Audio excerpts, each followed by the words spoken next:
नमस्ते dear students, welcome to all. स्वागत है आप सभी का पीटी एजुकेशन में। कैसे हैं आप सभी? I hope all all of you are doing good, right. चलिए, daily current affairs news analysis में आज का जो हमारा टॉपिक है, आज हम जिस टॉपिक पे बात करेंगे वो भी बिल्कुल रिसेंट की घटना है।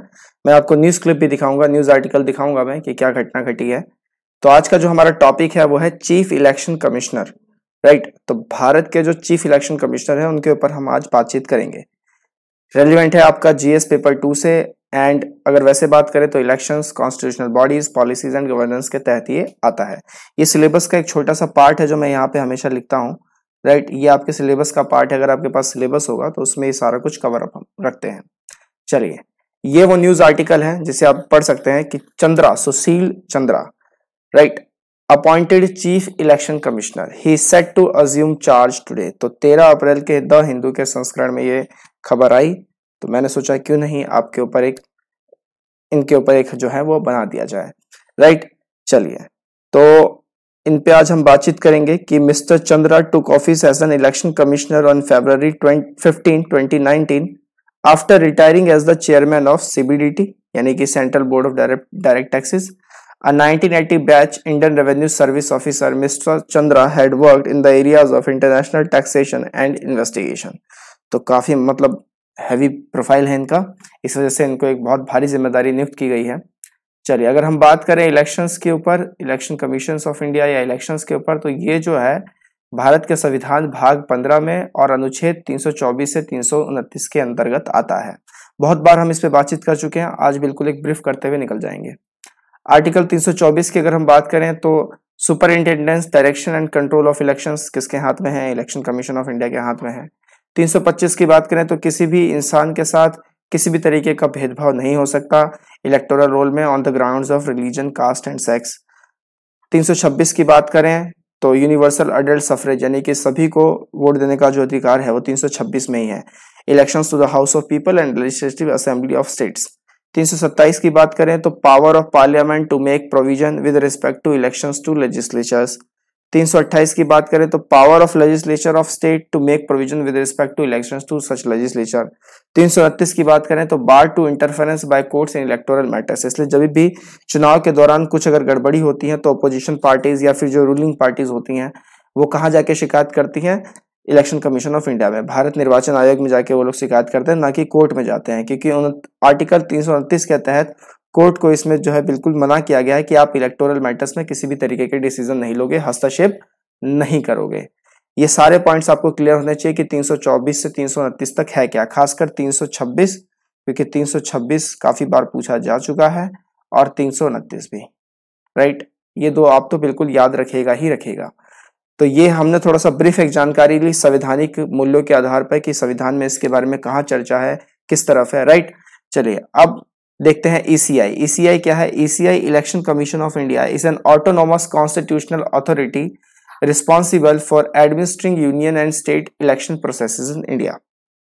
तो भारत में केंद्र लेवल पर या राज्य लेवल पर जो भी चीजें होती हैं, इलेक्शन प्रोसेसेस होते हैं, उसकी जिम्मेदारी कौन लेता है? ईसीआई लेता है, जो अपने आप में एक ऑटोनोमस इंडिपेंडेंट कॉन्स्टिट्यूशनल अथॉरिटी है, जिसकी कॉन्स्टिट्यूशनल अथॉरिटी की जो वैलिडेशन है वो इन आर्टिकल्स के थ्रू मिलती है, right. Clear? The body administers the elections to Lok Sabha, Rajya Sabha, state legislative assemblies and even the election to the offices of president and vice president. तो इन सब चीजों में जो है ये इलेक्शन कमीशन ऑफ इंडिया सारा कार्यभार देखती है। एक बात आप ध्यान रखिएगा कि यहाँ पर पंचायत और म्युनिसिपैलिटीज का जिक्र नहीं है। इलेक्शन कमीशन ऑफ इंडिया इनको नहीं देखता, पंचायत एंड म्युनिसिपैलिटीज। तो इसको कौन देखते हैं सर? इसको देखते हैं आपके state election commissions, state election commissions, right. Election commission of India इसको नहीं देखता।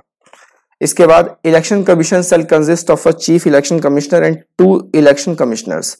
तो एक अभी जो फिलहाल का जो स्ट्रक्चर है उसमें एक आपके पास चीफ इलेक्शन कमिश्नर्स है और साथ ही साथ इनकी मदद करने के लिए 2 इलेक्शन कमिश्नर्स हैं, राइट। तो ये किस तरीके की बॉडी हुई? It is a kind of a multi member body. किस तरीके की बॉडी? Multi member body. तो क्या सर मल्टी मेंबर बॉडी ये पहले से ही था since independence? Answer is no. 1989 के बाद मल्टी मेंबर बॉडी का गठन किया गया, क्योंकि उससे पहले सिर्फ सिंगल मेंबर बॉडी था, सिर्फ एक ही बंदा हुआ करता था, चीफ इलेक्शन कमिश्नर, और कोई भी नहीं हुआ करता था। लेकिन 1989 के बाद इसकी जरूरत महसूस हुई और पता चला कि ऐसा करना जरूरी है ताकि कोई एक बंदा जो है किसी भी प्रेशर में काम ना कर सके, उसको असिस्ट करने के लिए दो बंदे हों, ताकि और भी बहुत सारी फैक्टर्स थी जैसे पॉलिटिकल इंटरफेरेंस ना हो, किसी भी तरीके से जो डेमोक्रेसी की जो वैल्यूज है, इंस्टिंक्ट है, उसे खत्म न किया जाए, राइट। तो इस वजह से इसे मल्टी मेंबर बॉडी बनाया गया और उसके बाद टीएन सेशन जैसे अधिकारियों ने इसमें अपनी एक छाप छोड़ी। चलिए, at state level election commission help by chief electoral officer. तो स्टेट लेवल पे अगर ये कोई चीजें देखते हैं तो इनके लिए जो ड्यूटी परफॉर्म करते हैं वो होते हैं चीफ इलेक्टोरल ऑफिसर, जो कि एक आईएएस रैंक के ही अधिकारी होते हैं। अगर आप सुशील चंद्रा का भी बैकग्राउंड देखें तो वो भी 1980 बैच के आईआरएस ऑफिसर हैं। President appoint CEC and other ECs and they have the tenure of 6 years। तो राष्ट्रपति इनको अपॉइंट करते हैं, इनको भी और इनको भी, इनके साथियों को भी। इनका जो कार्यकाल होता है 6 साल का होता है। And they have fixed tenure of 6 years और 65 years of age whatever is earlier. तो या तो 6 साल होगा या फिर 65 साल से पहले पहले जो भी कुछ हो जाए, राइट। एक चीज यहां पे ध्यान रखने की, संविधान इन टर्म्स को डिफाइन नहीं करता है। Constitution did not define this term. ये अपने आप में एक ली गई एक कन्वेंशनल चीजें हैं जो ली गई हैं। कॉन्स्टिट्यूशन इस इन टर्म्स को डिफाइन नहीं करता है, ये आपको ध्यान रखना है। They enjoy the same status as it is given to the जजेस of supreme court of India. तो जो रैंक इनकी है वही रैंक चीफ इलेक्शन कमिश्नर्स की भी है। They can resign any time and also can be removed before the completion of their term. तो कभी भी इनको हटाया जा सकता है।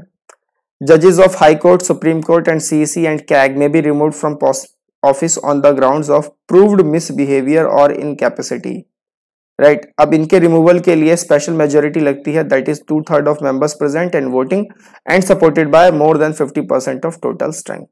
तो ये इनके रिमूवल की जो है चीजें लगती हैं। The constitution does not use the word impeachment. तो ये कौन सा वर्ड यूज नहीं करते? इम्पीचमेंट वर्ड जो है वो यूज नहीं करते रिमूवल प्रोसेसेस के लिए।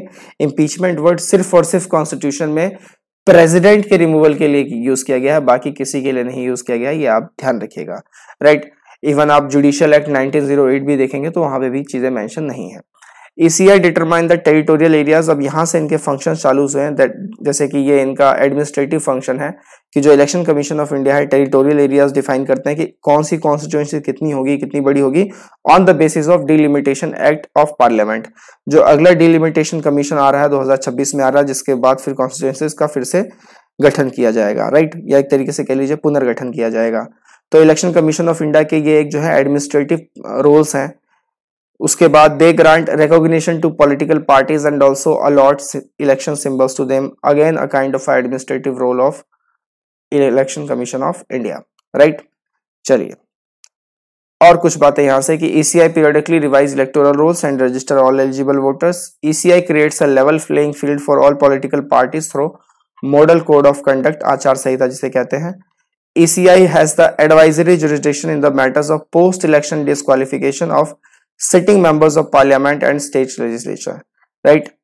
तो ये भी आपको ध्यान रखना है, इनके पास कैसा jurisdiction है, एडवाइजरी जुरिडिक्शन है। साथ ही साथ जो भी ओपिनियन ये रखते हैं regarding the matter of post election disqualification of sitting members, तो वो बाइंडिंग होगा प्रेसिडेंट या फिर उस स्टेट के गवर्नर पे, right. They have the power of quasi judicial functions also, क्योंकि वो रिमूव भी कर सकते हैं, तो उनके पास एक क्वाजी जुडिशियल फंक्शंस के भी पावर्स हैं। आपके लिए आज के कुछ सवाल, आई होप ये सारा कुछ आपको समझ में आ गया होगा। मैंने जिस्ट आपके सामने पूरी तरीके से एक पेश कर दी है।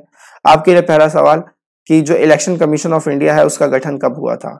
When was election commission of India established? दूसरा, Who was the first chief election commissioner of India? Bharat के पहले chief election commissioner of India कौन थे इंडिपेंडेंट इंडिया के?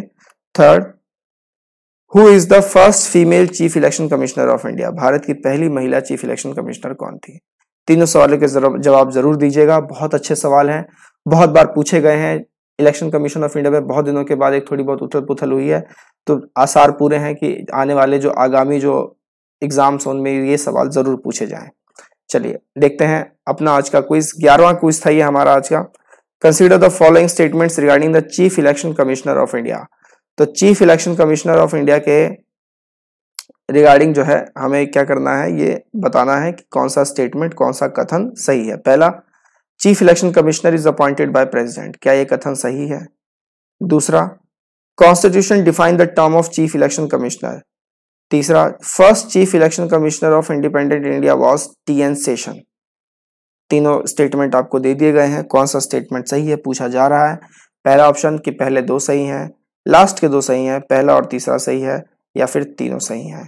यहाँ पे इस ऑप्शंस को ध्यान दीजिएगा, ये वाला ऑप्शन जो है ये वन ओनली है, this is one only, right. बताइए क्या होगा जवाब, मैंने थोड़ा सा यहाँ सही कर दिया है, this is one only. So 4 option है आपके पास, first and second, second and third, first and third, and first only. तो क्या होगा सही जवाब, and the correct answer is the first only, D option, कि chief election commissioner is appointed by president. यही सही है, ये गलत है क्योंकि कॉन्स्टिट्यूशन इनके टर्म्स को डिफाइन नहीं करता। ये भी गलत है क्योंकि पहला chief election commissioner independent Bharat के जो थे वो सुकुमार सेन थे, टी.एन. शेषन नहीं थे। ये आपको ध्यान रखना है, राइट। कैसा लगा लेक्चर जरूर बताएं, सेशन को लाइक जरूर करें। आपके पॉजिटिव कमेंट्स, आपका पार्टिसिपेशन ही हम लोगों के लिए मोटिवेशन का सोर्स है। तो सेशन को लाइक जरूर करें, शेयर जरूर करें, दोस्तों को भी बताएं। चैनल पर नए हैं तो सब्सक्राइब करना ना भूलें। इकोनॉमी क्रैकर का जो कॉम्बो कोर्स है वो 8 मई से शुरू होने जा रहा है, आइए खुद को एनरोल कीजिए। 4 बहुत ब्यूटीफुल कोर्सेज बनाए गए हैं आप लोगों के लिए, करके दिखाएंगे कि स्पिरिट रखिए एकदम। पीटी के सब्सक्रिप्शन कोर्सेज भी ऑन है, एनरिच कंटेंट है, 1 महीने के लिए जुड़िए या 6 महीने के लिए जुड़िए, चॉइस आपकी है। यूट्यूब से भी कनेक्ट कर सकते हैं और वेबसाइट से भी कनेक्ट कर सकते हैं। साथ ही साथ करंट अफेयर्स की एनुअल कंपाइलेशन बुक स्टोर पे आ चुकी है, डाउनलोड कीजिए और पढ़ना शुरू कीजिए। Revision time is very high right now, right. हम इसी तरीके से मिलते रहेंगे, पढ़ते रहेंगे। टिल देन टेक केयर, नमस्ते, जय हिंद।